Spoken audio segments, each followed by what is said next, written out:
নমস্কার। যুক্তি তর্ক সঙ্গে অর্কয় আপনাদের স্বাগত। আপনাদের সঙ্গে আমি অর্কপ্রভ সরকার। তিনি 1256 জনকে খুন করেছিলেন, 17 জনকে অপহরণ করেছিলেন, বেশ কয়েকটি ধর্ষণের সঙ্গে তার নাম যুক্ত ছিল, বহু বাড়িঘর লুটপাট করেছিলেন এবং আরো অসংখ্য গুরুতর অভিযোগ ছিল তার নামে। ভদ্রলোকের নাম এটিএম আজাহারুল ইসলাম। তিনি জামাতের একজন শীর্ষ নেতা। 1971 সালে মুক্তিযুদ্ধের সময় তিনি মুক্তিযুদ্ধকামী বাংলাদেশের জনতার উপর বীভৎস অত্যাচার চালিয়েছিলেন। দোষী সাব্যস্ত হন, আন্তর্জাতিক অপরাধ ট্রাইব্যুনাল তাকে মৃত্যুদণ্ড দেয়। তারপর তিনি বারে বারে আপিল মামলা করেন। শেষ পর্যন্ত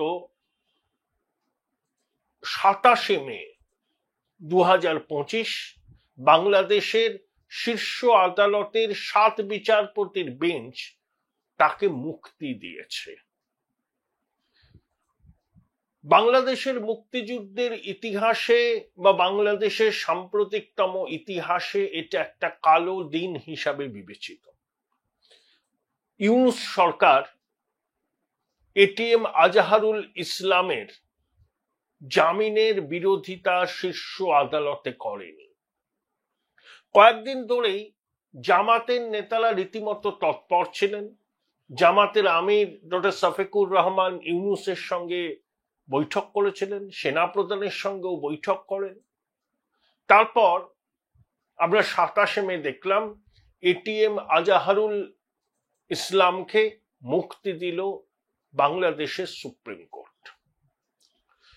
আমরা প্রথম থেকেই বলে আসছি, ইউনূসের অন্তর্বর্তী সরকার মুক্তিযুদ্ধ বিরোধী সরকার। ইউনূসের অন্তর্বর্তী সরকার একটি অপশক্তি এবং একটি কালো শক্তির প্রতীক, যে শক্তি বাংলাদেশের মুক্তিযুদ্ধকে বিশ্বাস করে না। 1971 সালে স্বাধীন সার্বভৌম বাংলাদেশের অস্তিত্বকেই স্বীকার করে না। যদি তারা আন্তরিকভাবে স্বাধীন গণপ্রজাতন্ত্রী বাংলাদেশের অস্তিত্ব স্বীকার করত, তাহলে এই মানবতা বিরোধী অপরাধে অভিযুক্ত এটিএম আজাহারুল ইসলামের জামিনের বিরোধিতা তারা করত। তারা কিন্তু করেনি। একটা সরকারের দৃষ্টিভঙ্গি এইগুলো থেকেই পরিষ্কার হয়ে যায়। দেখুন, মোহাম্মদ ইউনূসের অন্তর্বর্তী সরকারের উপদেষ্টা থেকে শুরু করে অবসরপ্রাপ্ত সেনাকর্তারা, বিএনপির কিছু নেতা, বৈষম্য বিরোধী ছাত্র, মানে ওরা জঙ্গি, বারে বারে বলে না আমরা চিকেন নেক আক্রমণ করে আমাদের 7 সিস্টারকে বিচ্ছিন্ন করতে পারি ভারতের মূল ভূখণ্ড থেকে। বারে বারে বলে। এক অবসরপ্রাপ্ত সেনাকর্তা যখন ভারত পাকিস্তানের সংঘাত তুঙ্গে, তখন বলেছিলেন যে এই সুযোগে আমরা 7 সিস্টার দখল করিনি। কেউ কেউ তো 2 ঘন্টার মধ্যে কলকাতা দখল করারও ডাক দিয়েছিলেন। সেই সব সেনাকর্তারা অন্যের সাহায্য ছাড়া 2 পা হাঁটতে পারেন না। তাদের মুখে কি বুলি। ইউনূসের অন্তর্বর্তী সরকারে বা ইউনূসের প্রধান সহকারী, এখন যারা উপদেষ্টা হয়েছে জঙ্গি, ওইটা মাহফুজ কি বলেছিল, পশ্চিমবঙ্গের কিছু অংশ, আসাম, মেঘালয়, উত্তর পূর্ব নিয়ে নতুন বাংলাদেশের মানচিত্র, নতুন বন্দোবস্ত, নতুন মানচিত্র, তা না হলে নাকি বাংলাদেশের অস্তিত্বের বিকাশ কখনো হবে না। এই ধরনের কথা বলার পর ইউনূস তাকে তো মৃদু ভৎসনাও করেনি, বরং সসম্মানে তাকে উপদেষ্টা পরিষদে বহাল রেখেছে। আজকে বৃত্তটা সম্পূর্ণ হলো যে মুক্তিযুদ্ধ বিরোধী, স্বাধীন বাংলাদেশের অস্তিত্ব বিরোধী একটা দখলদার সরকার যে ঢাকায় আছে, যে কথা আমরা বারবার করে বলছি, বাংলাদেশের মুক্তিযুদ্ধ প্রেমী মানুষ বলছে, তাদের কাছে বিষয়টা বোধহয় সম্পূর্ণরূপে স্পষ্ট হয়ে গেল। এখন মুক্তিযুদ্ধের চেতনাকে ধরে রাখতে হবে, এই ধরনের ছেলেবুলোনো কথা মাঝে মধ্যে ইউনূস বলেন, সেগুলো আসলে লোকের চোখে ধুলো দেওয়ারই কৌশল। আমি 7 সিস্টার চিকেন নেকের কথাটা উল্লেখ করলাম কেন? সম্প্রতি লালমনিরহাটে তৎপরতা শুরু হয়েছে। সেই দ্বিতীয় বিশ্বযুদ্ধের সময় একটা পরিত্যক্ত এয়ার স্ট্রিপ ছিল, 4 কিলোমিটার লম্বা, সেখানে যুদ্ধ বিমান ওঠানামা করত। সেখানে একটা অ্যাভিয়েশন ইউনিভার্সিটি করার পরিকল্পনা করেছে ইউনূসের সরকার, এবং সেই পরিত্যক্ত এয়ার স্ট্রিপটাকে মেরামত করে খোলনলচে বদলে সেখানে যুদ্ধ বিমান মোতায়েন করতে চায়। সম্ভবত পাকিস্তান থেকে সেই যুদ্ধ বিমান আনবে। তা লালমনিরহাটের থেকে খুব অল্প দূরেই হচ্ছে আমাদের শিলিগুড়ি করিডর বা চিকেন নেক। তা ইউনূসের অন্তর্বর্তী সরকার যখন চিকেন নেককে লক্ষ্য করেছে, তা আমরা ওকে হাত গুটিয়ে বসে থাকবো? আসামের মুখ্যমন্ত্রী হিমন্ত বিশ্ব শর্মা বলেছে, ইউনূসের যে চিকেন নেক আক্রমণের কথা বলছেন, 7 সিস্টার বিচ্ছিন্ন করার কথা বলছেন মেনল্যান্ড ভারত থেকে, বাংলাদেশেরও এরকম 2টো চিকেন নেক আছে।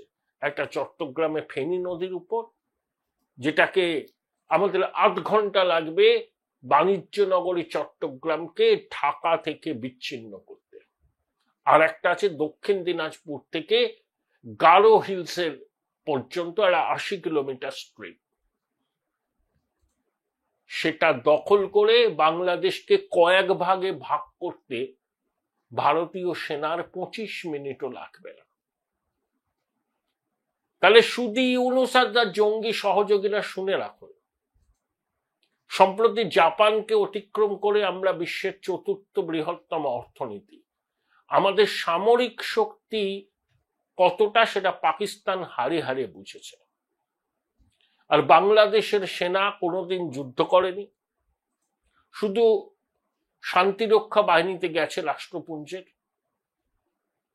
ইউনূসের অন্তর্বর্তী সরকার যদি এই দুঃসাহস দেখার পরিকল্পনা কখনো করে, বাংলাদেশকে কয়েক খণ্ডে ভাগ করে দেবে ভারত। আমরা বলেছি না, আমাদের দিকে চোখ তুলে তাকালে, আমাদের মাটিকে নিশানা করলে, 140 কোটি ভারতবাসীর উপর চোখ তুলে তাকালে কি পদক্ষেপ নিতে হয় ভারতের সেনাবাহিনী, ভারতের সরকার জানে। অতএব সাবধান।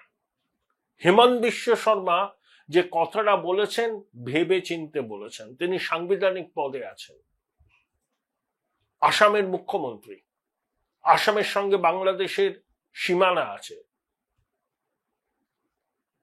হেমন্ত বিশ্ব শর্মা বাংলাদেশের কোনো অবসরপ্রাপ্ত সামরিক কর্তা নন, বা ইউনূসের অন্তর্বর্তী সরকারের রুটলেস ওয়ান্ডার উপদেষ্টা নয়। তিনি মানুষের ভোটে নির্বাচিত একজন মুখ্যমন্ত্রী। তিনি যখন বলেন তখন দায়িত্ব নিয়ে বলেন। অর্থাৎ চিকেন নেকের দিকে চোখ তুলে তাকালে ফলটা কি হবে সেটা বাংলাদেশের অন্তর্বর্তী সরকার বুঝে নিক। এই প্রথমবার আমরা কিন্তু এটা বললাম। হেমন্ত বিশ্ব শর্মা বললেন যে 2টো চিকেন নেক আছে বাংলাদেশে, 8 ঘন্টা লাগবে না, 8 ঘন্টা লাগবে না চট্টগ্রাম থেকে, চট্টগ্রামকে ঢাকা সহ বাংলাদেশের অন্য অঞ্চল থেকে বিচ্ছিন্ন করতে। 75% বাণিজ্য বাংলাদেশের হয় চট্টগ্রাম বন্দরকে ব্যবহার করে। ওটা বাংলাদেশের বাণিজ্য নগরী। দুঃসাহস যদি করেন, মাসুল গোনার জন্য তৈরি হন। বাংলাদেশের মানুষের সঙ্গে আমাদের কোনো বিরোধ নেই। আমরা এখনো বিশ্বাস করি বাংলাদেশের সিংহভাগ মানুষ মুক্তিযুদ্ধের চেতনাকে হৃদয়ে ধারণ করে। এই যে ভারতীয় আধিপত্যবাদ, ভারতের বিরুদ্ধে বিদ্বেষ, ঘৃণা ইউনূস লাগাতার ছড়িয়ে যাচ্ছেন। অনেকে হয়তো ভাবেন যে বাংলাদেশের সিংহভাগ মানুষই ভারত বিদ্বেষী। ভুল ধারণা। ওই মুক্তিযুদ্ধ বিরোধী শক্তির উত্তরাধিকারীরা, জঙ্গি, জিহাদি, হিজবুত তাহরির, হেফাজতে ইসলাম, জামাতে ইসলামী, এরা ভারত বিরোধী। কারণ এরা মনে করে বাংলাদেশের সৃষ্টি হচ্ছে ভারতের চক্রান্ত, জিন্নাত দ্বিজাতি তত্ত্বের মূলে কুঠারাঘাত। সেটা তারা মানতে পারে না। তাই মুক্তিযুদ্ধের পরাজিত শক্তি চক্রান্ত করে বাংলাদেশে ক্ষমতায় আসীন হয়ে এখন মুক্তিযুদ্ধকামী বাংলাদেশের জনতার উপর নিপীড়ন নির্যাতন চালিয়ে আসছে। তারাই ভারতকে রক্তাক্ত করার হুমকি দিচ্ছে। বাংলাদেশের 50% উপরের মানুষ ভারতকে বন্ধু বলে মনে করে। আরো কিছু শতাংশ মানুষ আছেন যারা ভারতের সম্বন্ধে তাদের মনে কিছু অভিমান ক্ষোভ আছে, কিন্তু তারা ভারত বিরোধী না। প্রতিবেশীর সঙ্গে তো ক্ষোভ, মন কষাকষি, মান অভিমান থাকতেই পারে, তার মানে এই নয় যে তারা ভারত বিরোধী। ভারত বিরোধী হচ্ছে ইউনূসের ভাষায় যে জনগণকে ইউনূস লেলিয়ে দিতে চান মুক্তিযুদ্ধ পক্ষের শক্তির বিরুদ্ধে। সেই জনগণের হাতে অস্ত্র আছে, সেই জনগণে প্রশিক্ষিত জঙ্গি আছে, সেই জনগণের সঙ্গে এমন লোকজন আছে যারা গণ অভ্যুত্থানকে সফল করবার জন্য অস্ত্রের মজুদ ভান্ডার করেছিল। সেই জনগণকেই ইউনূস কখনো সেনাবাহিনীর বিরুদ্ধে, কখনো বাংলাদেশের মুক্তিযুদ্ধকামী মানুষের বিরুদ্ধে, বা কখনো যারা নির্বাচন চাইছে তাদের বিরুদ্ধে লেলিয়ে দিতে চান। এরাই হচ্ছে ইউনূসের জনগণ। আপনি বাংলাদেশের অভ্যন্তরে বাংলাদেশের মানুষ ঠিক করবেন তারা কিভাবে ইউনূসের এই কার্যকলাপকে মোকাবিলা করবেন, নাকি বিনা বাক্য বয় ইউনূসের কথা মেনে নিয়ে বাংলাদেশকে একটা পরাধীন রাষ্ট্রে পরিণত করবেন নতুন ভাবে। এই যে ত্রাণ করিডর, হিউম্যানিটেরিয়ান করিডর, এগুলো হচ্ছে বাংলাদেশের মাটিতে বিদেশি সৈন্যের উপস্থিতিকে নিশ্চিত করার প্রয়াস। ইউনূসের জাতীয় নিরাপত্তা উপদেষ্টা, তিনি বাংলাদেশের নাগরিক নন, এগুলো হচ্ছে তার চক্রান্ত। দেখুন, ইউনূস তো সবকিছু বেচে দেবে, বাংলাদেশের মাটি বেচবে, বাংলাদেশের আকাশ বেচবে, বাংলাদেশের জল বেচবে, সব, এভরিথিং। ওর একটাই পলিসি, এলোমেলো করে দেওয়া, লুটে পুটে খায়। ইউনূস এবং তার সহযোগীরা লুটে পুটে খেতে এসছে এবং লুটে পুটে খাওয়ার অঙ্গীকার নিয়ে তারা বাংলাদেশের স্বাধীনতা, সার্বভৌমত্বকে বিপন্ন করবে এবং ভারতের সঙ্গে পায়ে পা লাগিয়ে ঝগড়া করবে। এবং হ্যাঁ, বাংলাদেশের মাটিকে ভারত বিরোধী জঙ্গিদের অভয়ারণ্যে পরিণত করবে এবং ইতিমধ্যে করেছে। 27 মে এটিএম আজহারুল ইসলাম মুক্তি পেলেন, মানবতা বিরোধী অপরাধে অভিযুক্ত। 1256 জনকে খুন করেছিলেন। আনসারুল্লাহ বাংলার প্রধান জাসিমউদ্দিন রহমানি জামিন পেয়ে ঘুরে বেড়াচ্ছে, শাসানি দিচ্ছে। এরাই হচ্ছে ইউনূসের জনগণ, জানেন তো। এদের বর্ষায় কিন্তু ইউনূস টিকে আছে। তাই এরাই তো ভারত বিরোধী চক্রান্ত করে, এরাই তো চিকেন নেককে বিচ্ছিন্ন করার ডাক দেয়। তাই হিমন্ত বিশ্ব শর্মা যেটা বলেছেন এটা স্পষ্ট চেতাবনী, বাড়াবাড়ি করলে ফল ভুগতে হবে। দেখুন, হিমন্ত কখন বললেন? তিনি নীতি আয়োগের বৈঠকে গিয়েছিলেন, নর্থ ইস্টে বিনিয়োগের সম্মেলনে ছিলেন, সেখানে প্রধানমন্ত্রীর সঙ্গে তার দেখা হয়েছে, স্বরাষ্ট্রমন্ত্রীর সঙ্গে বৈঠক করেছেন। তারপর 25 মে গুয়াহাটিতে ফিরে এসে তিনি এই কথাটা বলেছেন, এক্স হ্যান্ডেলেও বলেছেন, সাংবাদিক বৈঠকে বলেছেন। অর্থাৎ হিমন্ত বিশ্ব শর্মা হঠাৎ করে নিজের মতো করে এই ধরনের বিষয়ে কথা বলেননি, কারণ এরা দুটো দেশের সম্পর্কের সঙ্গে যুক্ত।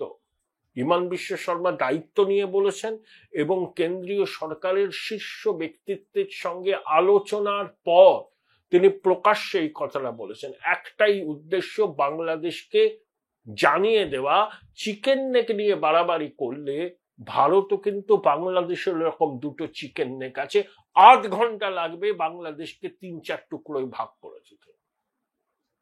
শুধু ইউনূস তার জঙ্গি সহযোগীরা দুকান খুলে শুনে নেবে।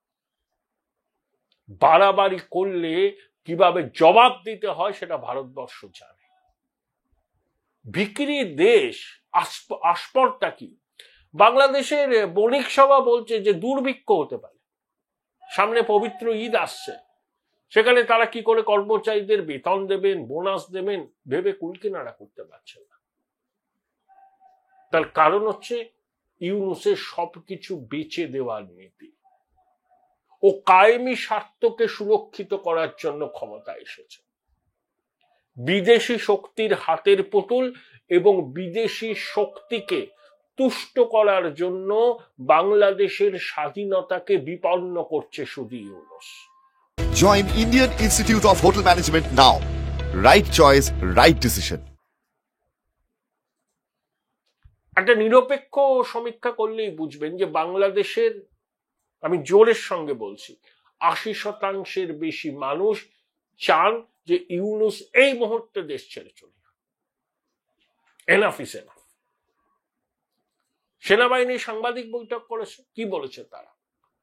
যে বাংলাদেশের সার্বভৌমত্ব স্বাধীনতার সঙ্গে কোন রকম আপোষ তারা করবে না। ওই যে হিউম্যান করিডোর বলুন, ত্রাণ করিডোর বলুন, এটা সেনাবাহিনীর আপত্তি আছে, সেই আপত্তির কথা তারা দর্তহীন ভাষায় ঝালিয়েছে।